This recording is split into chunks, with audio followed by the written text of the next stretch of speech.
The DJI Pocket 3 is still worth it in 2026. I will tell you why. But first, let's unbox it and review it. So what we got here, lay all this out here. Lay all this out. It's a gimbal. This is the DJI Mic 2, which I already have, but the extra one can't hurt. I think this here is the tripod. Quite sure this is the tripod. This here is the battery extender. And this here is the Type-C cable right there. So we got the user's manual here. This here is the handle. Osmo Pocket 3 handle.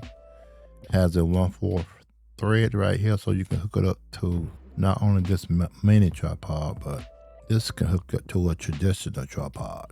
So we have the DJI, the clip magnet. We have the Type-C, like I said, the Type-C to C USB cable. You charge and you can transfer your files here.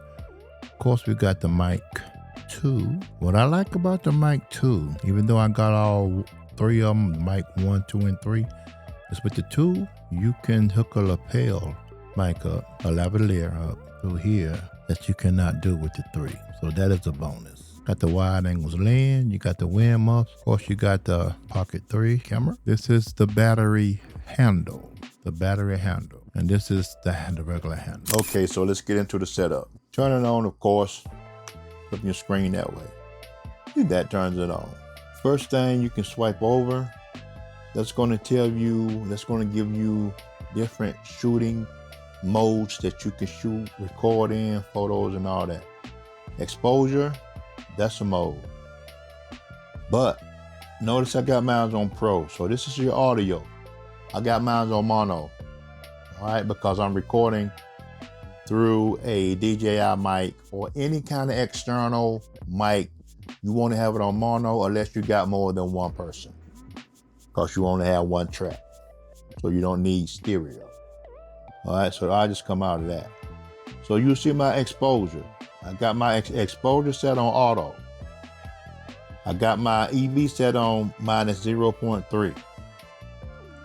And I got my shooting, my FPS or frame rate, frame per second, on 1/50 because I'm shooting at 24 frames per second. The rule of thumb is if you're shooting at 24 frames per second, you want to double your frame rate. So 24 times 2 is 48, but the closest to that would be 50. If you're shooting at 30 frames per second, you want your frame rate to be at 60. So I just confirmed that anyway. All right, so this right here is your ISO. The lower, the darker. And you turn it up higher, the brighter. You don't want to have clipping, that's your highlights.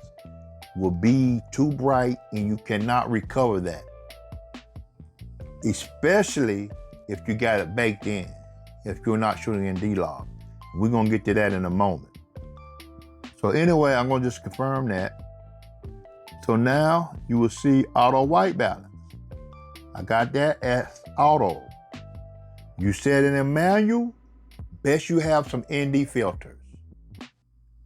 All right, so I just got mine on auto for the time being. I have ND filters, by the way.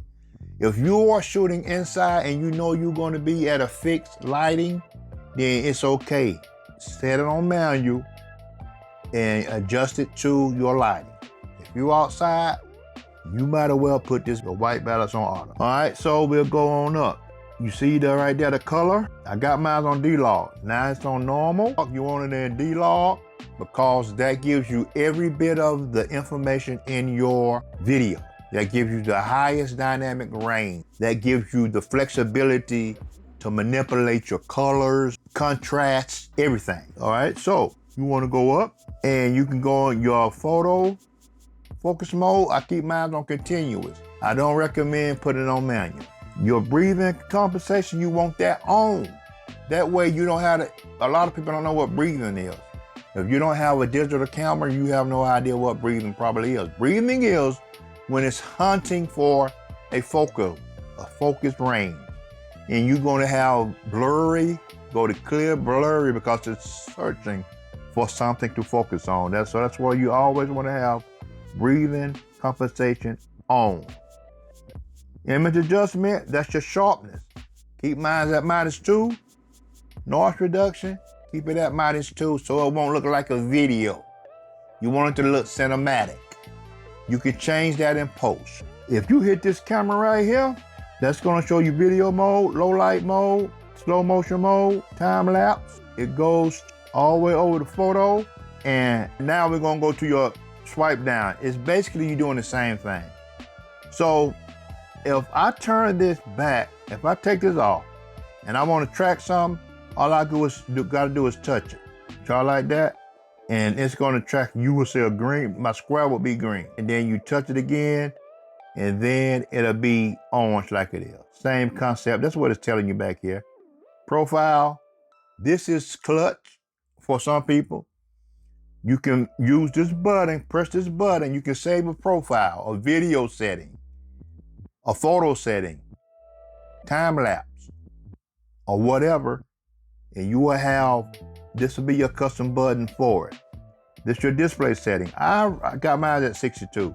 The brighter, the faster your battery drain. The lower, the slower. That's common sense. This right here again, this is your selfie. I got that on, but now I got it off. And there's a reason for that. And the reason for that is if you shooting yourself and you trying to show someone something and you move over, well, this gimbal is going to follow you. So you can't really show them all of it. That's why you would turn it off. Again, that's your display settings. Here, this right here is your screen rotation capture. You can set that. Last setting, that means if you turn it back on, it'll go straight back into the setting you had it on. And it's the same thing, video mode, hyperlapse, that's them the same modes that we just came out of. This right here, your gimbal mode, follow tilt. See right here? This mode here, it's your follow. You got follow lock, it'll lock it so your horizon will stay straight, whether you're moving it left, right, up, or down. And then that's your first person view. All right, and then you got FPV. That is your first person view, but it's locked. I keep mine, for now, I got mine on just follow for the time being. But it depends on what you're shooting.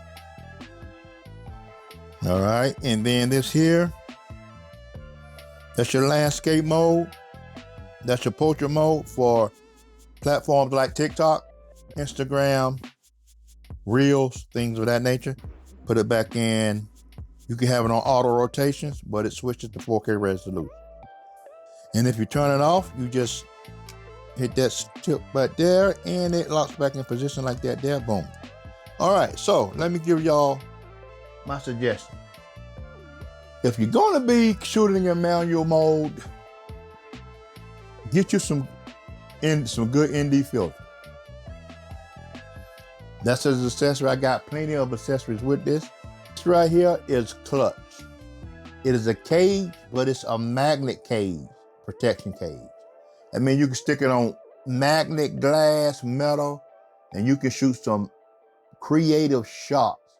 Now let me tell you the reasons why I bought the 3 instead of all them other ones. There is no night and day D-Log differences between either of them. All of them still shoot in 10-bit D-Log. The 3, the 4, the 4P, and the Insta360. Upgrading will not offer a noticeable leap. The Pocket 4 and 4P are overkill. The standard 4 is just minor spec bumps, while the 4P is heavy, 230 grams, dual lens that ruins the Pocket form factor.